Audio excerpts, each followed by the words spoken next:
My interest in politics or public service revolves around something that I think is very familiar to members of Kansas Farm Bureau, and that is, while we have no choice but to deal with the huge issues our country faces, Iran and nuclear capabilities, the deficit and debt, all these huge things, Obamacare, we have no choice but to try to find satisfactory answers for today and for the future of our country.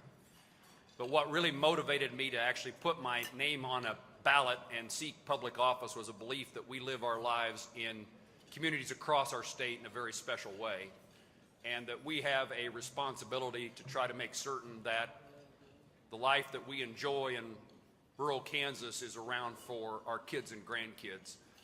And I very much appreciate the forward-looking, the future look that Kansas Farm Bureau provides.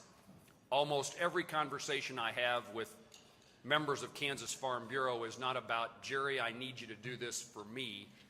It's, Jerry, I'm concerned about my kids and my grandkids and what the country is going to be like, and will they have the opportunities that I've had growing up here in Kansas. And I appreciate that unselfish approach to what goes on in our nation's capital. The question that I've been asked and have avoided answering from the very beginning when I walked in about a half hour ago was, are we going to have a farm bill? And people are shaking their heads no. I've been more on the optimistic side than the pessimistic side until Thanksgiving, in which the instructions of the conference committee was to get the basics ironed out before Congress goes home for Thanksgiving recess, and that didn't happen. I will tell you that I've met and had conversations both with Debbie Stabenow, the chairperson of the Senate Agriculture Committee, and my longtime friend Frank Lucas, the chairman of the House Agriculture Committee. They both remain optimistic and committed toward getting a farm bill done.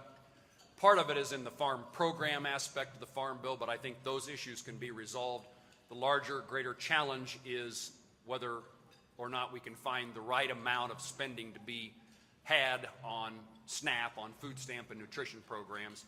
And I think it's important for us as advocates of agriculture, farmers and ranchers, to make certain that Americans understand when we talk about farm bill spending, 80+% of farm bill spending is not a payment to a farmer.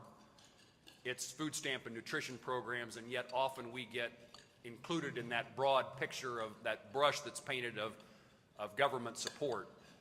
Much of what the Farm Bill is now about, and it's become more so over time, are those food stamp and nutrition programs. In my view, and I know there's some even disagreement among Kansas Farm Bureau leaders and members, but in my view, we will not have a farm bill unless the nutrition programs are included in the Farm Bill. There just aren't enough people in Washington, D.C. who represent farmers and ranchers, agriculture, rural America, to fashion a farm bill that would pass with a majority in the House and 61 votes in the Senate. And so it requires this effort to put those two things back together, and we have no choice, if you want something that is directed at farm programs, to make certain that food stamp nutrition programs are included. I also think it's to our advantage, those of us who'd like to see some level of change and reform in food stamp and nutrition programs, we're better able to be involved in that discussion if those programs remain part of agriculture, so that people who have common sense from Kansas and the rest of the ag world have a chance to have input about what the food stamp and nutrition programs ought to look like. So I think we have a greater opportunity to make a difference in a program that's costs have escalated dramatically